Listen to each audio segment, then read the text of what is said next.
హవియస్ good morning, welcome to profit master dot in. ఇవాళ ప్రధాన దినపత్రికలు అలాగే వెబ్సైట్స్ ఉన్న టాప్ బిజినెస్ హెడ్లైన్స్ చూద్దాం. ముందుగా అమెరికన్ మార్కెట్స్లో చాలా స్ట్రాంగ్ బయింగ్ యాక్టివిటీ కనిపించింది నిన్న. ఎందుకంటే నిన్న మోడర్నా వ్యాక్సిన్, యుఎస్కి చెందిన మోడర్నా కంపెనీ తను వ్యాక్సిన్ తయారు చేస్తున్న ట్రయల్స్లో భాగంగా వచ్చిన ఇంటరిమ్ డేటా అంటే మధ్యంతర డేటా ప్రకారం చూస్తే తమ వ్యాక్సిన్ ఎఫికసీ 94% వరకు ఉంది అని చెప్పి మోడర్నా చెప్పింది. సో దీనివల్ల యుఎస్ నుంచి రెండో కంపెనీ వ్యాక్సిన్ కోసం దాదాపుగా సిద్ధమైంది అన్న వార్తల నేపథ్యంలో స్టాక్స్లో చాలా స్ట్రాంగ్ బయింగ్ యాక్టివిటీ కనిపించింది. మోడర్నా స్టాక్ కూడా నిన్న 8-9% దాకా పెరిగింది. 94% ఎఫెక్టివ్నెస్ అండ్ 94% ఎఫికసీ తమ వ్యాక్సిన్కి ఉన్నట్టు తమ ఇంటర్నల్ ట్రయల్స్లో భాగంగా తెలిసినట్టు కంపెనీ వెల్లడించింది. The analysis evaluated 95 confirmed Covid infections among the trials. 30,000 పార్టీస్గా వాళ్ళు ప్రయోగం చేసిన తర్వాత ఈ నెంబర్స్ చెప్తున్నట్టు కంపెనీ చెప్తోంది. Modern which developed it's vaccine in collaboration with national institute of allergy and infectious diseases said 90 cases of COVID-19 were observed in the placebo group versus 5 cases observed in the group that received its 2-dose vaccine. So అందరూ అటు Pfizer చేసినప్పుడు కూడా 2 dose vaccine ఇస్తున్నారు. The resulted ఈ నేను estimated vaccine efficacy of 94.5%. So ఈ వార్తల కారణంగా మోడర్నా స్టాక్ నిన్న మళ్ళీ పెరిగినట్టుంది. 12% దాకా స్టాక్లో జంప్ చూసాం. అలాగే మార్కెట్స్ కూడా దీనికి చాలా స్ట్రాంగ్ థమ్స్అప్ ఇచ్చాయి. డౌ జోన్స్ 470 పాయింట్లు లాభపడింది, రికార్డు స్థాయిలో క్లోజ్ అయింది. S&P 500 1.16 అండ్ నాస్డాక్ కూడా 0.8% మేర నేను లాభపడడం చూస్తున్నాం. ఈరోజు స్టాక్ ఫ్యూచర్స్ కాస్త ఫ్లాట్గా ట్రేడ్ అవుతున్నప్పటికీ యుఎస్ మార్కెట్స్ ఇచ్చిన కిక్ కారణంగా most of the Asian markets పాజిటివ్గా ఉండే అవకాశం ఉంది. But as of now Nikkei and Shanghai కాస్త ఫ్లాట్గా ట్రేడ్ అవుతున్నాయి. మన మార్కెట్స్ ఎలా రియాక్ట్ అవుతావు చూడాలి. ఎందుకంటే మనకి దీవాళీ కారణంగా ముహూర్త ట్రేడింగ్ కొద్దిసేపు జరిగింది. అలాగే నిన్న మనం హాలిడే తీసుకున్నాం కాబట్టి మార్కెట్స్ ఇవాళ దాన్ని షిఫ్ట్ అనేది లేకపోతే అడ్జస్ట్మెంట్ అనేది ఇవాళ ఎలా జరుగుతుందో మనం చూడాలి.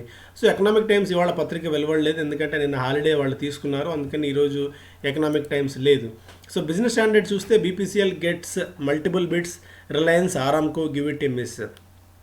సో అందరూ రిలయన్స్ ఏదైనా బిట్ చేస్తుందేమో అనుకున్నారు. ఆరామ్కో ముందు నుంచే కాస్త దూరంగా ఉండింది ఈ బీపీసీఎల్ బిట్స్ ఆర్ బీపీసీఎల్లో వాటా కొనుగోలు చేసేందుకు. బట్ రిలయన్స్ అని అనుకున్నారు. సంభవ్ రిలయన్స్ కూడా ఈ బీపీసీఎల్ బిడ్లో పార్టిసిపేట్ చేయలేదు.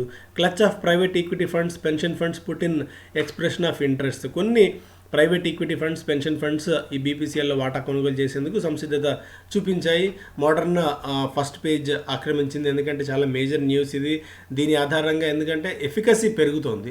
అటు ఫస్ట్ వచ్చిన ఫైజర్ 92%, తర్వాత రష్యన్స్ ప్రకటించారు 94% అని. ఇప్పుడు మోడర్నా 94.5 అని ఎఫికసీ చెప్తుంది. సో దీన్ని బట్టి చూస్తే వ్యాక్సిన్ మనకి ఈ డిసెంబర్ నాటికి వ్యాక్సిన్ వచ్చేసేట్టు కనిపిస్తుంది. అటు కంపెనీ ఫైజర్ అండ్ మోడర్నా రెండు కంపెనీస్కి కనుక యుఎస్ ఆమోదం ఇస్తే వాళ్ళ దేశంలో దాదాపు 60 లక్షల డోసేజీలు ఇచ్చేందుకు రెండు కంపెనీలు సంసిద్ధంగా ఉన్నాయి. ఇంకా దశల వారీగా వివిధ దేశాలకు లైసెన్సులు తీసుకుని వస్తాయి. అండ్ భారత్ బయో కూడా చాలా వేగంగా ఉంది. బయాలజికల్ కూడా చాలా వేగంగా ఈ ట్రయల్స్లో పాల్గొంటుంది. Exceptional gains Boost Q2 profits. కొన్ని కంపెనీస్ని రిజల్ట్స్ని అనలైజ్ చేస్తూ బిజినెస్ స్టాండర్డ్లో ఇవాళ వార్త ఇవ్వడం చూసాం. సెక్టోరల్ లీడర్స్ అండ్ లాగార్డ్స్ వివిధ సెక్టార్స్ని, అంటే especially pharma, banking and finance, consumer discretionary and information technology, FMCG, capital goods, oil and gas, cement, metals, ఇలా వివిధ రంగాలకి చెందిన కంపెనీల రిజల్ట్స్ని ఒక కన్సాలిడేటెడ్ ఫామ్లో అంటే ఒకే చోట పెట్టి బిజినెస్ స్టాండర్డ్ చాలా అద్భుతంగా ఈరోజు ఇది ఇచ్చింది. ఎవరికైనా ఇంట్రెస్ట్ ఉంటే ఒకసారి చూడండి, వీలుంటే నేను టెలిగ్రామ్లో కూడా దీన్ని పోస్ట్ చేస్తాను. ఇన్డెప్త్గా చాలా డీటెయిల్డ్గా ఇచ్చాను. కాకపోతే అనలైజ్ అయితే చేయలేదు. అంటే ఓవరాల్గా ఏ కంపెనీ బాగా పర్ఫామ్ చేసింది ఈ ప్యాక్లో, అంటే బ్యాంకింగ్ ప్యాక్లో ఏ స్టాక్ బాగా పర్ఫామ్ చేసిందని మనం చూసిన వెంటనే చెప్పడం కష్టం అవుతుంది. సో జస్ట్ ఇన్ఫర్మేషన్ పరంగా అయితే చాలా బ్యూటిఫుల్గా ఇన్ఫర్మేషన్ ఇచ్చారు. And Tata steel beats peers in Q2 revival. When compared with other peer companies, Tata steel మీద చాలామంది ఇప్పుడు కొత్తగా బెట్ చేస్తున్నారు.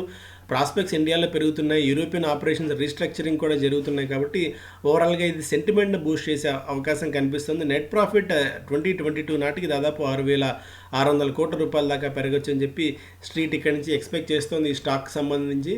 సో టాటా స్టీల్ని కూడా దశల వారీగా మన దీనిలో ఉంచుకోవచ్చు. WPI inflation at 8 months high and pharma metal. So pharma మెటల్లో జంప్ కారణంగా ఈ wholesale price index inflation, WPI based inflation వరుసగా 3వ నెలలో కూడా పెరిగి 8 నెలల గరిష్ట స్థాయికి చేరుకుంది. రిజర్వ్ బ్యాంక్ ఆఫ్ ఇండియా దీన్ని జాగ్రత్తగా గమనిస్తోంది. And Biological starts trials of vaccine candidate. So vaccine candidate సంబంధించి బయోలాజికల్ హైదరాబాద్ బేస్డ్ చెందిన కంపెనీది phase 1-2 క్లినికల్ ట్రయల్స్ని ఇది vaccine candidate in India following approval for DGC అప్రూవల్లో తీసుకొని వ్యాక్సిన్ ట్రయల్స్ని మొదలుపెట్టింది 1-2 ట్రయల్స్కి సంబంధించి. సో ఇది కూడా కాస్త ప్రామిసింగ్ క్యాండిడేట్గా ఉంది. యాజ్ ఆఫ్ నో వస్తున్న రిజల్ట్స్ ప్రకారం చాలా రిజల్ట్స్ అంటే ఎఫికసీ పాయింట్ ఆఫ్ వ్యూలో అండ్ వీళ్ళు చేస్తున్న ట్రయల్స్లో భాగంగా ఇప్పటివరకు అందుతున్న అంతర్గత సమాచారం ప్రకారం, మనకు తెలుస్తున్న సమాచారం ప్రకారం వన్ ఆఫ్ ది ఫైనెస్ట్ వ్యాక్సిన్స్ని ఈ కంపెనీ కూడా తయారు చేస్తోంది అని చెప్పి మనకి ఇన్ఫర్మేషన్ వస్తుంది. సో ఇది కూడా చూడాలి ఎంతకాలం పడుతుంది అని చెప్పి. ఇది కూడా హైదరాబాద్ బేస్డ్ కంపెనీయే. ఏ కంపెనీ మనకు బయోలాజికల్ వచ్చినా, భారత్ బయోటెక్ వచ్చినా కూడా రెండు తెలంగాణ నుంచి, హైదరాబాద్ నుంచి లేదా తెలుగు రాష్ట్రాల నుంచి వస్తున్న వ్యాక్సిన్స్ కాబట్టి మన పేరు ప్రతిష్టలు మరింతగా పెరిగే అవకాశం ఉంటుంది. అండ్ దానికి తోడు మనం ప్రైజింగ్ పాయింట్ ఆఫ్ వ్యూలో మరింత తక్కువకు ఈ వ్యాక్సిన్ ఇచ్చేందుకు అవకాశం కూడా ఉంటుంది. COVID-19 vaccine Covaxin being developed by Bharat Biotech is now under phase 3 trials. ఈ phase 3 ట్రయల్స్ జరుగుతున్న కారణంగా ఇది బెనిఫిట్గా ఉండే అవకాశం ఉంది మనకి. సో దీన్ని కూడా మార్కెట్ చాలా కీన్గా అబ్జర్వ్ చేస్తుంది. Ruchi Soya set to launch FPO next year. ఎందుకంటే ప్రమోటర్స్ దగ్గర ఎక్కువ స్టేక్ ఉంది. దీన్ని మెల్లగా తగ్గించుకోవడానికి Baba Ramdev next year FPO follow on public ఆఫర్ని తీసుకురాబోతున్నారని చెప్పి వార్తలు మనకు వస్తున్నాయి. సో దీన్ని కూడా కొద్దిగా కీన్గా అబ్జర్వ్ చేయాలి. ఎందుకంటే ప్రమోటర్స్ దగ్గర ఎక్కువ వాటా ఉండడం కారణంగా మనం ప్రైస్ విపరీతంగా ఉంది, రీటైల్ ఇన్వెస్టర్ పార్టిసిపేషన్ లేదు అండ్ స్టాక్స్ ఎక్కువగా లేవు. కాబట్టి ఈ దివాళీలో 71% మంది చైనీస్ ప్రోడక్ట్స్ని, చైనీస్ గూడ్స్ని అవాయిడ్ చేసేందుకు ఎక్కువ ఆసక్తి చూపించారన్న వార్త మనం చూస్తున్నాము. సో ఇవన్నీ కూడా మనకి PLIకి పరోక్షంగా ప్రొడక్షన్ లింక్డ్ ఇన్సెంటివ్ ఏదైతే ప్రభుత్వం ఇచ్చి ఆత్మనిర్భర్ అభియాన్లో భాగంగా దేశీయ కంపెనీస్కి బూస్ట్ ఇచ్చేందుకు దోహదపడుతుందో, ఇలాంటి కారణాలంటే made in India, make in India లాంటి వాటికి థీమ్స్కి మరికొద్ది కాలం పాటు ఎక్కువగా డిమాండ్ ఉండే అవకాశం ఉంది. ఈ సెంటిమెంట్స్ ఇలా ఉన్నప్పుడే గనక కంపెనీలు, ప్రభుత్వం కనుక దీన్ని క్యాష్ చేసుకున్నట్టయితే మరింతగా మన Indian economy, Indian manufacturing sector మెరుగయ్యే అవకాశాలు మనకు చాలా స్పష్టంగా కనిపిస్తున్నాయి. సో మనం పదే పదే చెప్తున్నట్టు రెగ్యులర్గా మనం దివాళీకి ఇచ్చిన రికమెండేషన్స్ మంచి స్ట్రాంగ్ రికమెండేషన్స్ అండ్ మంచి స్టాక్ ఐడియాస్ కూడా ఇప్పటికే ఇచ్చున్నాం. కాబట్టి అనలిస్టులు అందరూ దాదాపు 2025 వరకు స్టాక్ ఐడియాస్ ఇచ్చున్నారు. పొటెన్షియల్ మల్టీబ్యాగర్ అయ్యే అవకాశాలు ఉన్న స్టాక్స్ని కూడా ఎంపిక చేసి, సో ఇఫ్ ఎనీవన్ ఇంట్రెస్టెడ్ దీన్ని profitmaster.in వెబ్సైట్లో దీనికి సంబంధించిన డీటెయిల్స్ అన్నీ ఉన్నాయి. ఒకసారి మీరు దీన్ని డీటెయిల్స్ క్లిక్ చేసి ఇంట్రెస్ట్ ఉంటే ఒకసారి ఆ నెంబర్కి వాట్సాప్ చేయండి. So will get decent ideas. So thank you so much. Have a great day.